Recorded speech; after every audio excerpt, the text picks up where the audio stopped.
বলছিলাম যে বিজেপি বিধায়কদের ইচ্ছে করে কিন্তু যে বিধায়ক তহবিলের টাকা, সেই টাকা কিন্তু বারবার আটকে দেওয়া হচ্ছে, রাজনৈতিকভাবে তাদেরকে হেনস্থা করা হচ্ছে, প্রশাসনিকভাবেও তাদেরকে কিন্তু সেই যে বিধায়ক তহবিলের টাকা, সেই টাকা কিন্তু আটকে দেওয়া হচ্ছে। প্রকল্প জমা দিলেও সেই টাকা কিন্তু বাস্তবে কিন্তু কোনো প্রকল্প আটকে দেওয়া হচ্ছে।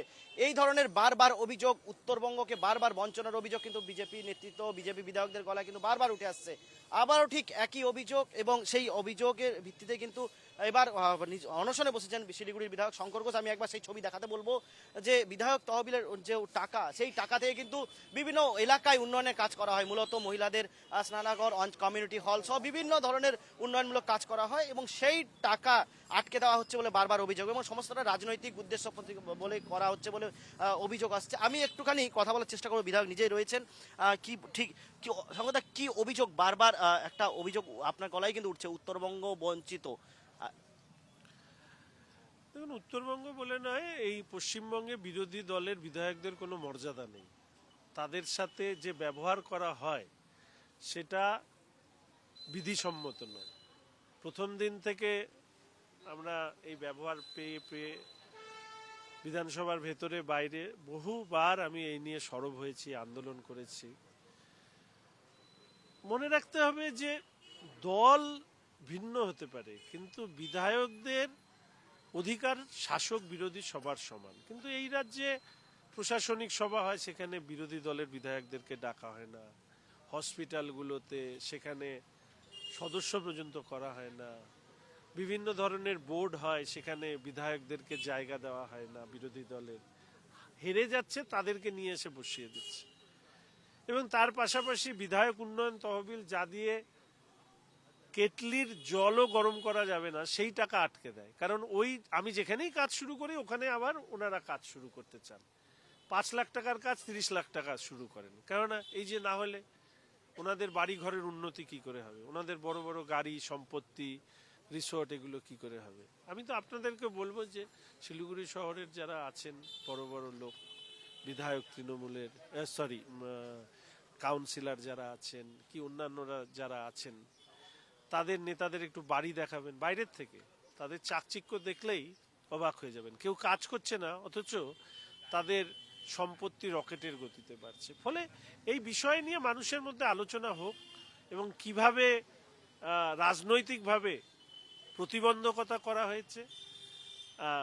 কাটমানি খাওয়ার জন্য বিধায়ক উন্নয়ন তহবিলের কাজ বন্ধ করে দিয়ে সেখানে সরকারি টাকায় 5 লাখ টাকার কাজ 30, 6 লাখ টাকার কাজ হয়তো আরো বেশি টাকায়, এইগুলো যেরকম করা হয়েছে। আর কোনো উৎস ছাড়াই যারা দান ধ্যানে ব্যস্ত, ওনাদের মেয়র পরিষদ শিলিগুড়ি মিউনিসিপ্যাল কর্পোরেশনের দিলীপ বর্মন সাহেব একটা কথা বলেছিলেন, যে চোরে চোরে মাস্তুতো ভাই হচ্ছে শহরের ডেপুটি মেয়র আর মেয়র। ফলে স্বাভাবিকভাবে আমি মানুষকে আবেদন করব যে আপনারা নিজের চোখ, অভিজ্ঞতা, এবং শিলিগুড়ি শহরে ছোট শহর, প্রত্যেককে চেনে, ফলে আপনারা মিলিয়ে নিন। সেই জন্য যাদের কাছে আমার জবাবদিহি করার আমার কাজ নিয়ে, তাদের সামনেই আমি উপস্থিত হয়েছি। মেয়র তো বারবার বলছে যে আপনি কাজ করতেই পারছেন না। দেখুন, মেয়র বলছেন কাজ করতে পারছেন না। মেয়র বিরোধী রাজনীতি শাসক দলের প্রতিনিধি, তিনি আমার প্রশংসা করবেন? প্রশংসা তো করবেন না। মেয়রের নিজের লোকই বলে চোর, তারপরে উনি আমাকে উত্তর দেওয়ার আগে উনাকে যে চোরে চোরে মাস্তুতো ভাই বলছে, সেইটার উত্তর উনি দিন। আমাকে উত্তর দিতে হবে না, আমার হয়ে কথা বলার জন্য জনগণ আছে।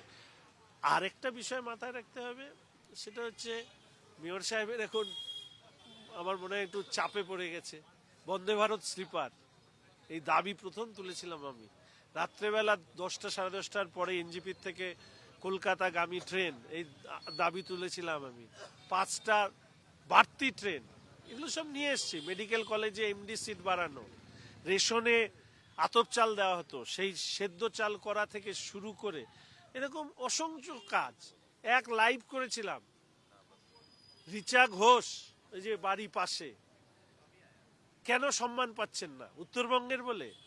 একটা ফেস্টুন লাগায়নি, কোনো মন্ত্রী যায়নি রিচা ঘোষকে স্বাগত জানাতে।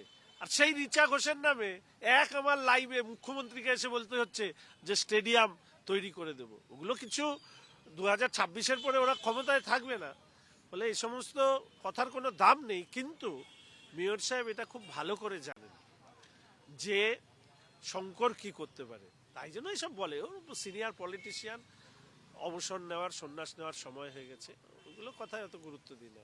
প্রশাসনিক স্তরেও আপনি গেছেন, জেলা শাসকের কাছে গেছেন এমএলএ ল্যাডে টাকার জন্য, বিধায়ককে একদম অনশনে বসতে হচ্ছে এমএলএ টাকার জন্য। বাংলার এই অবস্থা। হ্যাঁ, অনশন, মব লিঞ্চিং করে পিটিয়ে মেরে ফেলতো নাগরাকাটায় আমাকে, কই সেই কথা তো বললেন না। আমাকে প্রতি পদে পদে আমাদের বিরোধী দলনেতাকে একইভাবে প্রাণনাশের হুমকি দেওয়া হয়, কারণ সর্বসময় এই সরকারের বিরুদ্ধে আমরা লড়াই করি। ফলে স্বাভাবিকভাবে এই পরিস্থিতি তৈরি হয়েছে বলেই তো পরিস্থিতি বদলের দাবিতে লড়াই করছে। পশ্চিমবঙ্গে তো রাজনীতির লড়াই হচ্ছে না, পশ্চিমবঙ্গের মানুষের মুক্তির লড়াই হচ্ছে। সেই লড়াইয়ে নেতৃত্ব দিতে গেলে অনশন কি, জীবন হাজির। একদমই তাই। পশ্চিমবঙ্গের যে পরিবর্তনের লড়াইয়ের ডাক দিয়েছেন কিন্তু বিজেপি বিধায়ক, এবং যে পরিস্থিতি এবং বিধায়কদের যেভাবে যে এমএলএ ল্যাডের টাকা অর্থাৎ বিধায়ক তহবিলের টাকা, সেই টাকার জন্য যেভাবে মানুষের কাজের জন্য যেভাবে তাদেরকে বারবার রাজনৈতিক উদ্দেশ্য প্রণোদিতভাবে আটকে দেওয়া হচ্ছে, প্রশাসনিক স্তরে তাদেরকে আটকে দেওয়া হচ্ছে, এটা নিয়েই কিন্তু বিধায়কের দাবি যে এই যে পরিস্থিতি তার কিন্তু বদল আনতে হবে।